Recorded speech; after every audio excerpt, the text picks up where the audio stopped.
नाही, आता 5:30 वाजलेत. छान आहे. तुला घड्याळ बघायला कळतं? तू पण शिकू शकतेस. कुकू टीव्ही किड्स ऍप डाउनलोड करा और एवरीडे कुछ नया सीखो. हे चतुर्वेदी कुटुंब आहे. या कुटुंबाचे प्रमुख दीनदयाळजी आहेत, जे पेशाने शाळेचे मुख्याध्यापक आहेत. ही त्यांची बायको मीना आणि हा मुलगा धीरज, ज्याचा ट्रकचा धंदा आहे, आणि ही सून पूनम. चतुर्वेदी कुटुंब खूपच प्रसन्न आणि समाधानी कुटुंब आहे. अगं सोनबाई, ये बुद्धिबळ खेळूया. नको बाबा, मी नेहमी हरते. तुम्ही त्यांच्याशी खेळा. हा तो मीच सुद्धा, पण तरी बाबा आपण खेळूया. नाहीतर जोपर्यंत पराठे होत नाहीत तोपर्यंत माझ्याकडे काहीच नाहीये. डाव बांधा बाबा. आता कसं? बाप लेक बुद्धिबळ खेळायला बसले. दीनदयाळजी बुद्धिबळात उस्ताद होते आणि काही मिनिटातच त्यांनी धीरजला हरवून टाकलं. तुम्ही एकदाही माझ्या मुलाला जिंकू देत नाही. आम्ही कुठे थांबवलंय त्याला जिंकण्यापासून? जर तुझा मुलगा जिंकण्याचा लायकीचा असेल तर तो नक्कीच जिंकेल. आता कोणी स्वतः मुद्दाम हरून मुलाला थोडीच जिंकणार का? बाबा, मला तर हारायला सुद्धा मजा येते.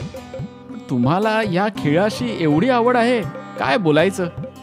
या खेळापेक्षा मला जास्त मुलांना शिकवायची आवड आहे. आणि माझे 10 वाजले आहेत. चला, मला निघायला हवं. अहो बाबा, पण नाश्ता तरी करून जा. नाही, वेळ नाही माझ्याकडे सुनबाई. 1 मिनिट थांबा, मी डब्यात भरून देते. ठीक आहे, पण फक्त 1 मिनिट. पूनमने घाईघाईने डबा भरला आणि दीनदयाळजी निघून गेले. दीनदयाळ सरकारी शाळेत शिक्षक होते. भलेही सरकारी शाळांची अवस्था वाईट होती, पण इथे शिक्षण खूप छान मिळत होतं. दीनदयाळजी मन लावून शिकवत होते. अरे छोटू, तू आज एवढा उशिरा का आलास बरं? सर, मी शेजारच्या गावात गेलो होतो माझ्या बहिणीला तिच्या सासरी सोडायला. तिथूनच धावत आलोय, म्हणून उशीर झाला मला. ठीक आहे, यावेळी तू वर्गात बसू शकतोस, पण पुढच्या वेळी उशीर जर झाला तर मी बहाणे ऐकणार नाही. ठीक आहे. दीनदयाळजी शिक्षणाकडे खूप गांभीर्याने पाहत होते. त्यांचं मत होतं की शाळेत घालवलेला प्रत्येक क्षण आवश्यक असतो.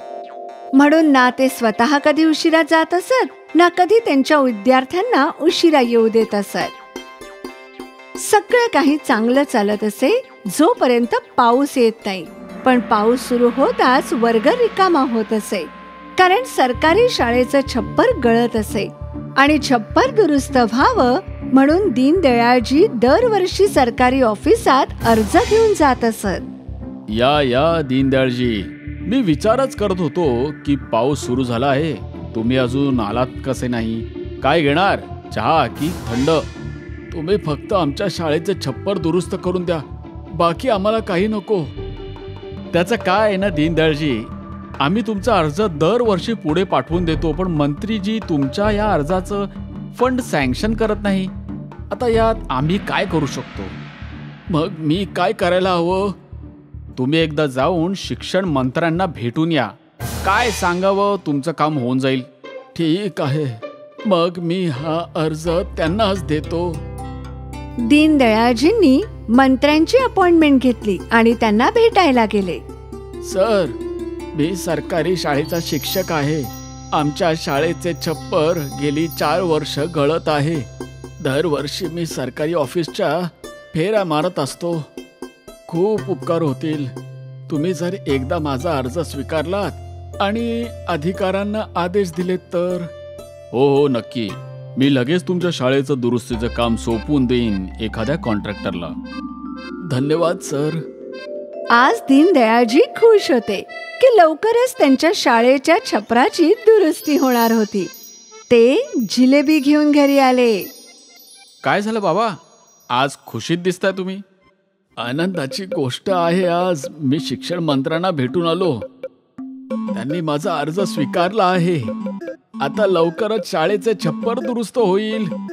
अरे वा, ही तर खूपच छान गोष्ट आहे. बरे झालं, पुन्हा तुम्ही दिवसभर शाळेत राहिलात तर घरात शांतता राहील. काय? ही बातमी ऐकून अख्खं कुटुंब खुश होतं. सर्वांना माहित होतं की दीनदयाळजींचं शिक्षणावर किती प्रेम आहे. या गोष्टीला काही काळ लोटला. अजूनही काही काम सुरू झालं नव्हतं. म्हणून माहिती काढायला दीनदयाळजी पुन्हा सरकारी ऑफिसमध्ये गेले. काय झालं दीनदयाळजी? आज तुम्ही परत आलात? आम्ही मंत्र्यांना भेटून आलो. ते म्हणाले होते की ते लवकरच शाळेचे दुरुस्तीचे काम एखाद्या कॉन्ट्रॅक्टरला सोपवतील आणि अजून काय काम सुरू झाले नाही. आम्हाला असा कोणताच आदेश आला नाही वरून. मला वाटतं मंत्री साहेबांनी तुमचे बोलणे ऐकले आणि विसरूनही गेले. काय? मी आत्ताच त्यांच्याकडे जाऊन त्यांना आठवण करून देतो. काही फायदा नाही दीनदयाळजी. मंत्री साहेब फॉरेन ट्रिपवर गेले आहेत 1 महिन्यासाठी. 1 महिना? बापरे, तोपर्यंत शाळा बंद ठेवावी लागेल. आणखी काय उपायही नाहीये. दीनदयाळजी उदास झाले. त्यांनी त्यांच्या घरच्यांना सर्व गोष्टी सांगितल्या. आता काय पुढे बाबा? माहित नाही. मला वाटलं होतं लवकर शाळा सुरू होईल, पण आता नाही वाटत. दीनदयाळजींचा उदास चेहरा पाहून धीरज आणि पूनमला खूप वाईट वाटत होतं. त्या दोघांना त्यांची मदत करायची इच्छा होती. बाबा, तुम्ही दुसरीकडे कुठे वर्ग घेऊ शकत नाही का? पण कुठे? एवढी मोठी जागा आहे कुठे या गावात? आपलं घरही एवढं मोठं नाही. धीरज विचार करत होता आणि त्याला ट्रकच्या कंटेनरची आठवण झाली. बाबा, ट्रकच्या कंटेनरमध्ये वर्ग घेतला तर? हे कसं शक्य आहे? तुम्ही ट्रकच्या कंटेनरमध्ये ऑफिसेस पाहिले असतील, मग आत वर्गही भरू शकतो. जोपर्यंत शाळेची दुरुस्ती होत नाही तोपर्यंत मुले शिकू तरी शकतील. हे शक्य आहे का? नक्कीच. दुसऱ्या दिवशी धीरजने त्याचा ट्रक गावात आणला. या ट्रकवर एक कंटेनर होता. धीरजने त्या कंटेनरच्या आत फळा लावला आणि लाईट आणि पंखेही, आणि एकाच दिवसात विशाल ट्रक शाळा तयार झाली. घ्या बाबा, तुमची ट्रकची शाळा तयार आहे. दुसऱ्या दिवसापासून गावातली मुलं ट्रक शाळेत शिकायला येऊ लागली. पावसाचा काहीच त्रास नव्हता. दीनदयाळजी पुन्हा एकदा मुलांना शिकवू लागले आणि त्यांना आनंदात पाहून त्यांचं कुटुंबही खूप खुश होतं. संपूर्ण पावसाळ्यात सरकारी शाळा ट्रक शाळेत भरू लागली. शेवटी पावसाळ्याच्या शेवटी सरकारने सरकारी शाळेच्या दुरुस्तीचं काम सुरू केलं. दीनदयाळजी आनंदात होते की कोणत्याच मुलाचं शिक्षण थांबलं नव्हतं. आशा आहे की पुढल्या वर्षी या गावाला विशाल ट्रक शाळेची गरज भासणार नाही.